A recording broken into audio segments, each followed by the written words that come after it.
खुदावंद यीशु मसीह जो हमारी जिंदा उम्मीद है, उन्हीं के नाम में आपकी सलामती हो। पिछले चंद दिनों से हम क्रिसमस सीजन के हवाले से बात कर रहे हैं और हमने जो एक चीज नोट की कि क्रिसमस सिर्फ एक दिन का नाम नहीं है, बल्कि ये एक पूरा सीजन है। अब इस सीजन का आगाज आम तौर पर क्रिसमस से 4 हफ्ते पहले होता है, जो कि फिर 6 जनवरी तक जारी रहता है। तो अब इस सीजन को ज्यादा खूबसूरत बनाने के लिए, ज्यादा पुरअसर बनाने के लिए मुख्तलिफ कलीसियाएं मुख्तलिफ तरह के प्रोग्राम्स अपने चर्च में रखते हैं। मुख्तलिफ तरह की रवायात हैं जो पाई जाती हैं, और उन्हीं में से एक रवायत बाज़ कलीसियों में ये पाई जाती है कि वो क्रिसमस से पहले जो 4 इतवार होते हैं, उनमें वो मुख्तलिफ तरह की शमें रोशन करते हैं, जिनको क्रिसमस कैंडल्स कहा जाता है। तो आज इन्हीं 4 कैंडल्स में से हम एक पर बात करेंगे, यानी कि जो क्रिसमस सीजन में पहली कैंडल रोशन की जाती है, हम उसी पर आज बात करेंगे।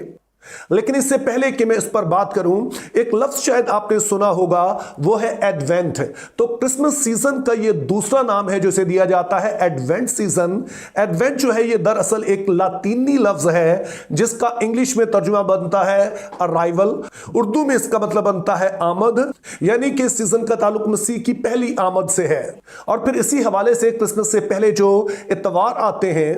उनको नाम दिए जाते हैं, यानी कि आमद का पहला इतवार, आमद का दूसरा इतवार, आमद का तीसरा इतवार, आमद का चौथा इतवार। तो जिन कलीसियाओं में ये शमें रोशन करने का रवाज है, वहां पर जो आमद का पहला इतवार है, उस दिन जो शमा रोशन की जाती है, जो क्रिसमस कैंडल रोशन की जाती है, उसको कैंडल ऑफ होप कहते हैं। और उसका दूसरा नाम है कैंडल ऑफ प्रोफेसी, या उर्दू में कहेंगे तो उम्मीद की शमा, या फिर शमा ए नबूवत। अब अगर सिर्फ उम्मीद की बात की जाए तो इसे समझना ज़ाहिर है कोई ज्यादा मुश्किल नहीं है, क्योंकि हम सभी जानते हैं कि हमारी सारी उम्मीदें जो कि हमारी निजात के हवाले से है, जो इस दुनिया में आने वाले जहां में, वो सारी मसीह यस्सू पर लगी हैं और वो हमारी उम्मीदों का महवर बनकर आया है। लेकिन सवाल यह है कि कैंडल ऑफ होप का ताल्लुक प्रोफेसी से क्या है। अब अगर नबूवत को भी इंडिविजुअली समझा जाए तो यह भी कोई ज्यादा मुश्किल नहीं है, क्योंकि हम जानते हैं कि जब क्रिसमस सीजन आता है तो अक्सर हम जो बाइबल मुकद्दस में यीशु मसीह की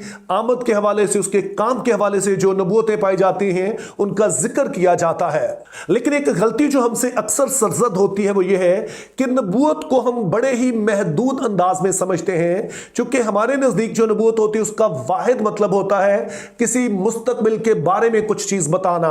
तो हम याद रहे कि बाइबली नबूवत का ताल्लुक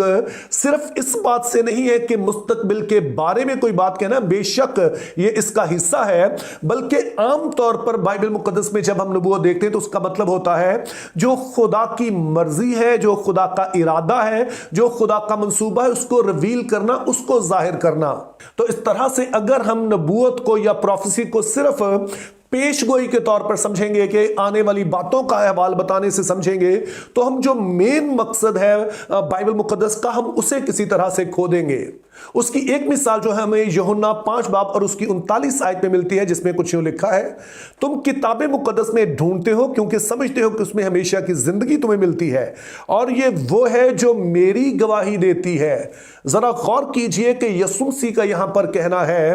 कि तुम किताबे मुकद्दस की तहकीक करते हो, तफ्तीश करते हो, किसी तरह से तुम जिंदगी की राह ढूंढ लो कि जिंदगी कैसे पाई जा सकती है, और ये वो है जो कि मेरी तरफ इशारा करती है। लेकिन याद रखिए कि यीशु मसीह ये नहीं कह रहे हैं कि सिर्फ चंद एक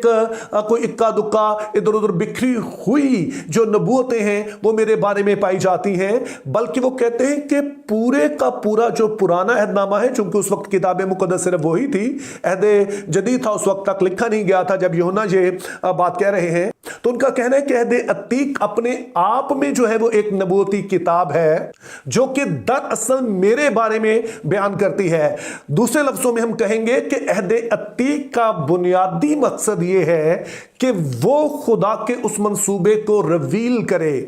जो कि खुदा ने इस दुनिया के लिए बनाया है, नजात का मंसूबा, ताकि सारे लोग उसके हुजूर में आ सकें और वो अबदी मौत से बच सके, वो हमेशा की जिंदगी पा सके, यानी कि वो जिंदगी जो खुदा के साथ पाई जाती है। और अहद अतीक ने यही कुछ बताया है कि ये बातें किस तरह से मुझ में पूरी होंगी। या फिर आप इस बात को इस तरह से समझ सकते हैं कि अहद अतीक ने वो बुनियादी असूल कायदे बताए जिनके वजह से हमें पता चला कि इंसान को निजात की क्यों जरूरत है, और उससे पता चला कि निजात है क्या और निजात पाई कैसे जा सकती है। यानी कि इंसान को निजात की जरूरत इसलिए है क्योंकि वो गुनाह की हालत में है, और जब तक वो गुनाह की हालत में है वो दरअसल मौत की हालत में है, और अगर उसे मौत से निकलना है और हमेशा की जिंदगी में दाखिल होना है तो लाजम है फिर कि उसके लिए कोई खून बहाए, कोई बेगुनाह अपना खून बहाए, और जब वो खून बहाया जाएगा तो फिर ही खुदा के हुजूर में वो शख्स आ सकेगा। तो ये सारे असूल कायदे जो हैं ये दरअसल अहद अतीक में बताए गए, जो कि फिर आकर मसीह में पूरे होते हैं। और ना सिर्फ यही बल्कि खुदा ने मुख्तलिफ लोगों को चुना और उनके साथ मुख्तलिफ तरह के वादे किए, और ये वो वादे बुनियाद ठहरे जिसकी वजह से दुनिया ने निजात पानी थी। जैसे खुदा ताला ने अब्राहम से कहा कि जमीन के सब कबीले तेरे वसीले बरकत पाएंगे, तो इसी तरह से वो सारे वादे भी आकर यीशु मसीह में पूरे होते हैं। तो इस तरह से हम कह सकते हैं कि अहद अतीक का जो एक बुनियादी किरदार है वो नबूवती है, यानी कि वो अपने आप में लोगों को उम्मीद नहीं देता है बल्कि वो उस शख्स की तरफ इशारा करता है जिसमें उम्मीद पाई जाती है। तो दूसरे लफ्जों में यीशु मसीह अहद अतीक की तमाम उमंगों का, तमाम उम्मीदों का जो मरकज है, उसके वसीले से ये सारी उम्मीदें जो हैं वो भर आती हैं। इसके अलावा एक और बड़ी दिलचस्प बात हमें मुकाशा 19 बाब उसकी 10 आयत में मिलती है, जिसमें कुछ यूं लिखा है, और मैं उसे सिजदा करने के लिए उसके पांव पर गिरा। उसने मुझसे कहा, खबरदार ऐसा ना कर, मैं भी तेरा और तेरे उन भाइयों का हम खिदमत हूं जो यस्सु की गवाही देने पर कायम है। खुदा ही को सिजदा कर, क्योंकि यस्सु की गवाही नबूवत की रूह है। अब जैसे कि आप जानते हैं कि इस किताब का नाम मुकाशा है, जिसका मतलब है पर्दे को हटाना। तो इस किताब में यीशु मसीह की जात और काम पर से पर्दा हटाया गया है ताकि देखा जा सके कि वो अपने आप में कौन है और वो दुनिया में क्या कर रहा है, किस तरह से वो काम करता है। तो जब यूहन्ना खुदा के सारे मंसूबे को समझ लेता है तो इतना ओवरवेल्म हो जाता है कि उस फरिश्ते के कदमों पर ही गिर पड़ता है, लेकिन फरिश्ता उसे मना करता है कि मुझे सिजदा ना कर, क्योंकि मैंने ये बातें जो तुझे बताई हैं दरअसल खुद खुदा ताला हैं जो जाहिर करते हैं, तो इसीलिए वही सिजदे के लायक है। और अगली बात वो बड़ी दिलचस्प कहते हैं, क्योंकि यस्सु की गवाही नबूवत की रूह है। अब इस वाली आयत के हवाले से कई तरह के जो है वो नजरियात पाए जाते हैं, लेकिन दो ऐसे हैं जो कि सियाको सबाक पर पूरी तरह से फिट आते हैं। उनमें से पहला यह है कि जब फरिश्ता मुक़द्दस यूहन्ना से कहता है कि यस्सु की गवाही नबूवत की रूह है, तो इससे मुराद यह है कि बाइबल मुक़द्दस की सारी जो नबूवत है उसका जो इसेंस है, उसका जो निचोड़ है, उसका जो जौहर है, उसका जो मरकज है वो यीशु मसीह की जात है। और ये बात बिल्कुल समझ में आने वाली है, चूंकि अभी हमने इस बात पर गौर किया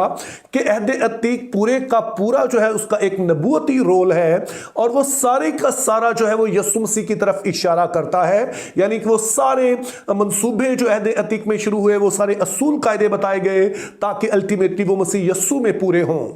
ताहम बाज़ उलमा का कहना है कि इससे यह मुराद भी हो सकती है कि बाइबल मुकद्दस में जितनी नबूवत है इसका जो मंबा है वो खुद यीशु मसीह है। यानी कि वो सभी कुछ जो रिवील किया गया है वो दरअसल यीशु मसीह के वसीला से किया है, यीशु मसीह ने ही इन नबियों पर जाहिर किया है। अब इनमें से दुरुस्त कौन सी है, तो उसके लिए आइए हम पहला पतरस उसका पहला बाब और उसकी 10वीं और 11वीं आयत पढ़ते हैं, जिसमें कुछ यूं लिखा है,